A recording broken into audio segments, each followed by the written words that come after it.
Greetings everyone, and something really interesting arrived in my office a week or so ago for testing. The brand new Sony ZV-E1 will be hitting store shelves very soon, and I'll put its final price in the description below.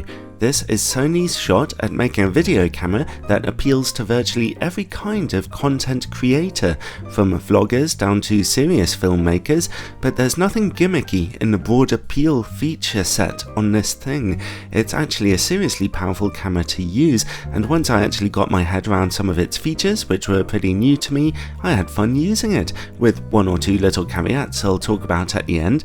If I didn't need 8K so much for certain video projects I do, then I'd seriously consider getting one of these for travel footage. It's absolutely lovely. Sony's idea here was to combine the processing power of the latest A7R series of cameras, along with the low resolution but highly sensitive full-frame backside illuminated sensor of the A7S series with 15 stops of dynamic range, the small size of the A7C camera, and the ease of use of the smaller ZV cameras. So it might be of less interest to seasoned professionals, but they would still get high quality footage out of the ZV-E1 if they did end up shooting with it. I'd like to thank Sony UK for loaning me this new camera for a couple of weeks for testing, although as usual this is a totally independent review. The camera is a lovely compact size, especially as it doesn't have a viewfinder, yet it still uses Sony's very good NP-FZ100 batteries, which lasted for about 2 hours video shooting in my tests and plenty of still shots. Something else aiding the camera's smaller size is that it has no mechanical shutter mechanism. I'll talk about that more a little later. I didn't really feel the camera overheating during use, but then again I wasn't doing any long shoots. The grip around the battery compartment is as small as it can be without being outright uncomfortable, and it's finished in a lovely rubber texture. Generally, the camera fits into your hand well, although working the rear dial will put a little strain on your thumb after a while. I like the way the camera controls and most things about how it handles. The button interface at the back is refreshingly simple, although somewhat limited for higher level professionals. The camera is quick and easy to use, but one or two more control dials and customizable buttons perhaps wouldn't have gone amiss. Still, the simplicity is bracingly simple. Also, bear in mind that many Sony and even Sigma lenses have aperture control directly on their bodies nowadays, giving extra controllability there. There's a nice big record button and a helpful zoom lever at the front which will control electronic power zoom functions on compatible lenses. You can control in a camera's menu how fast or slow it works, although I couldn't get it to creep zoom really slowly. Also, I wish it worked in an analog way instead of just hard in and hard out. I like the mode switch between still photos, video shooting, and S and Q, where the camera shoots at a high frame rate and then slows the footage down automatically for you. The screen hinges out of the camera, which is ideal for self-shooting, and its screen quality is much better than Sony's offerings from just a few years ago, being bright and high resolution. The lack of a viewfinder keeps the camera's size, weight, and price a bit lower, although it can be a problem when shooting in very sunny weather, so that's really something to bear in mind. I did find myself missing having a viewfinder now and then, but it's not a serious problem. The touchscreen controls are very intuitive too. The camera only offers one slot for an SD card, and you'd better make sure they're fast ones, as video records at a high bit rate. I've been told that CF Express cards won't work in there. Let's talk about that microphone on top for a minute.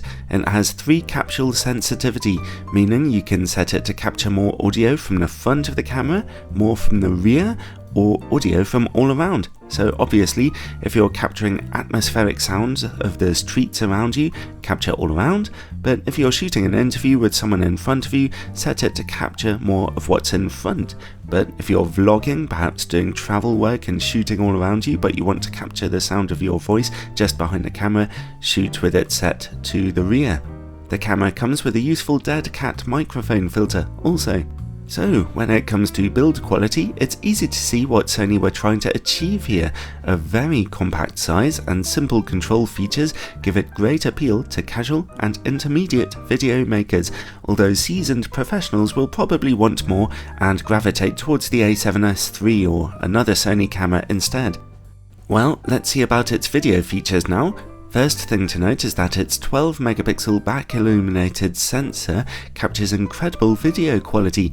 It offers 15 stops of dynamic range, full frame 4K footage without pixel binning, the narrow depth of field that naturally flows from shooting on full frame, well, if you have a bright aperture lens of course, and most interestingly, spectacular image quality in low light situations. For example, here it is against my older 42 megapixel Sony a7R III, quite an old camera now admittedly.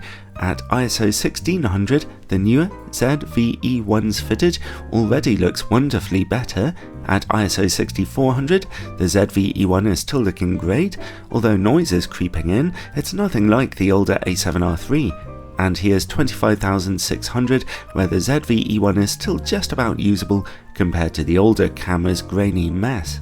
Out of the box, the camera is capable of 8-bit 420 or 10-bit 422 video recording, including all intro modes, which use a lot of memory space but capture every frame independently. 4K 60p is available, and from this June, Sony claim that a firmware update will introduce 4K 120p and Full HD 240p compatibility, although only if you shoot in S and Q mode, which is where your camera will slow down the finished footage for you.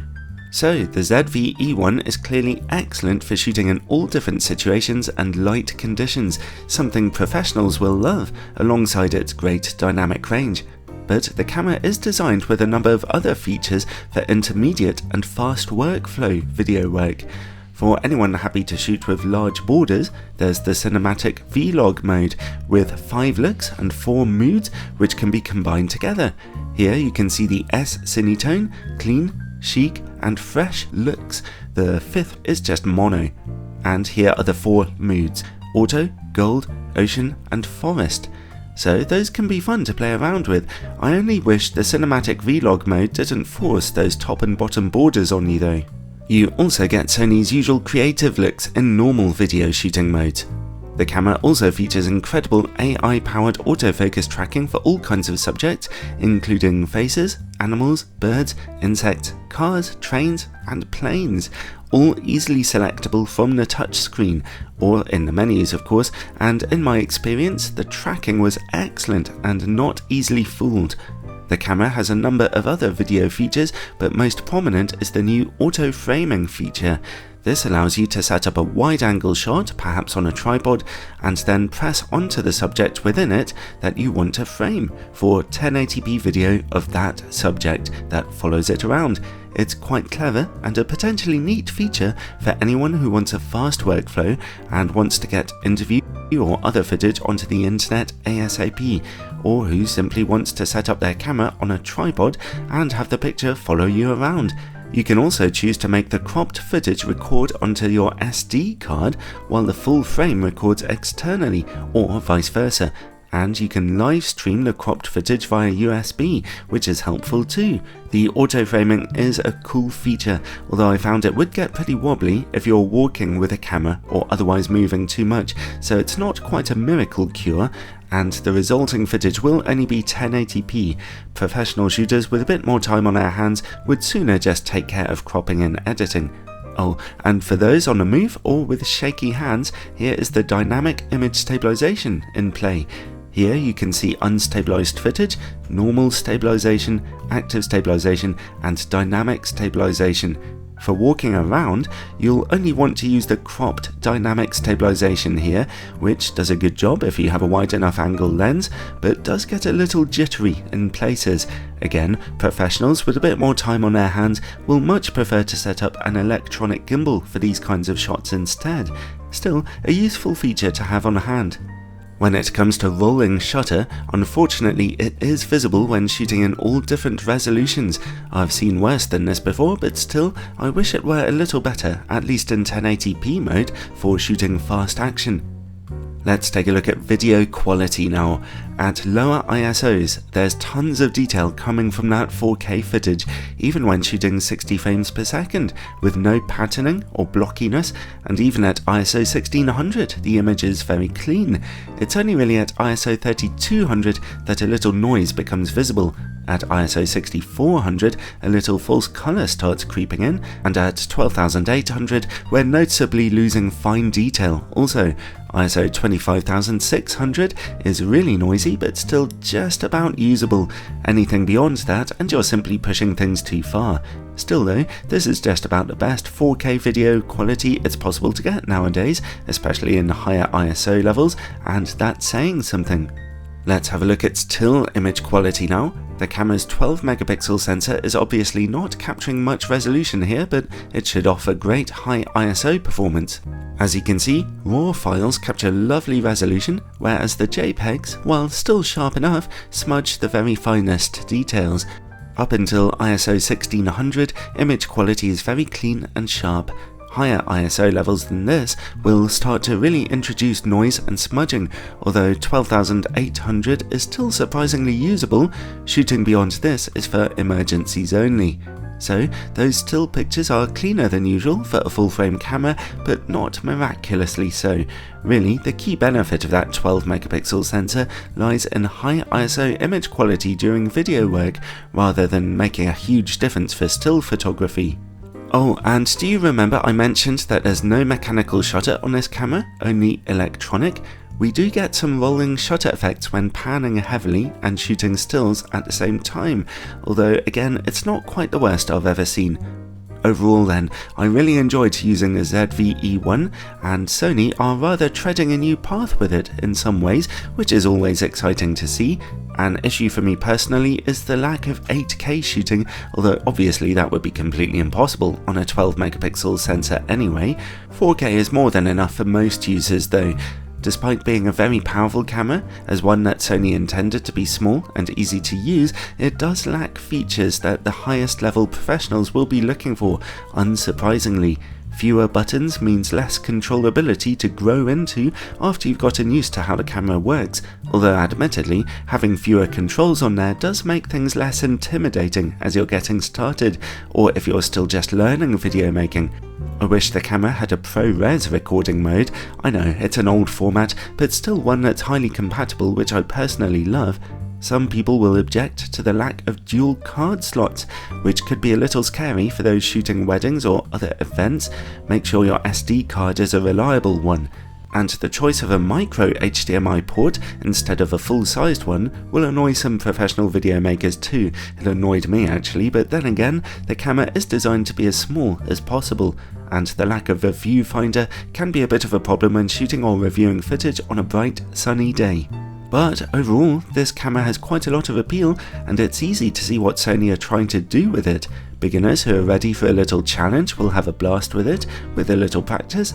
Novice filmmakers will be right at home with it for years and grow into its more advanced features, and professionals, well, they'll want something a bit more controllable with a higher resolution sensor maybe, but they'll still be satisfied with its high quality, clean 10-bit 4K footage and advanced focusing features. It really is a camera that'd keep most video makers delightfully happy, and I'd certainly be very tempted to hire it out for travel video work. Its price should be a bit over $2,000, hefty but not unreasonable for a specialised full-frame camera, and if this is the kind of thing that really fits your own workflow, then it definitely comes recommended.